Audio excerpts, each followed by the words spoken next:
जम्मू कश्मीर के डोडा में मंगलवार 16 जुलाई 2024 को आतंकवादियों के साथ मुठभेड़ में सेना के एक अधिकारी समेत 4 जवान शहीद हो गए। इस इनकाउंटर में दार्जिलिंग के रहने वाले कैप्टन ब्रिजेश थापा भी शहीद हो गए। कैप्टन थापा उस टीम की अगुवाई कर रहे थे जो आतंकवादियों से लोहा ले रही थी। उनकी मौत की खबर सुनने के बाद माता पिता का रो रो कर बुरा हाल है। कैप्टन ब्रिजेश थापा की मां नीलिमा कहती है कि वह मार्च में घर आया था, 3-4 दिन रहने के बाद वापस चला गया, फिर जुलाई में आने की बात कहकर गया था। हम बेहद खुश थे। रविवार को उसने मुझसे फ़ोन पर बात की थी। फिर अगली सुबह 9 बजे के आसपास फ़ोन आया कि आपका बेटा देश के लिए शहीद हो गया है। नीलिमा कहती है कि बेटे के जाने का दुख तो बहुत है, लेकिन इस बात का गर्व है कि वह देश के लिए शहीद हुआ है।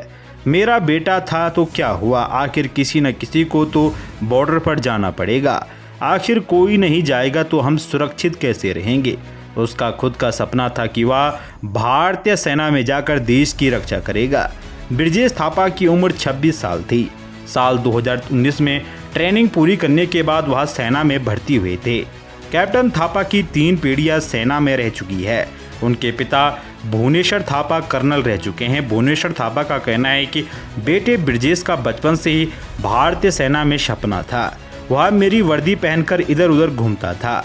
उसे मैं शुरू से ही भारतीय सेना में जाने की लालक थी और बचपन से ही वह भारतीय सेना को एक सपने की तरह देखता था। साल 2019 में वह सेना में भर्ती हुआ। भुवनेश्वर थापा कहते हैं कि मैं सेना में कर्नल था। जब गाड़ी में आगे बैठता था तो पीछे दूसरे जवान तो मुझे देखकर वह कहता था कि एक दिन मैं भी ऐसा ही बनूंगा, आगे बैठूंगा। बेटे के यूं चले जाने से परिजनों पर दुखों का पहाड़ टूट पड़ा है। जानकारी के मुताबिक सोमवार रात सेना को सूचना मिली कि जंगली इलाके में आतंकवादी छिपे हैं। कैप्टन थापा की अगुवाई में सेना की एक टुकड़ी वहां पहुंची। सेना और आतंकवादियों के बीच मुठभेड़ शुरू हो गई।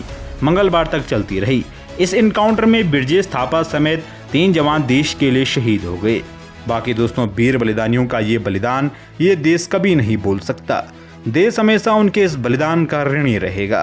आओ कसम खाएं उन वीरों की, उन बलिदानियों की कि हम हर पल एक सच्चे भारतीय बनकर अपना फर्ज निभाएंगे। जरूरत पड़ी तो लहू का एक एक कतरा देकर इस धरती माँ का कर चुकाएंगे।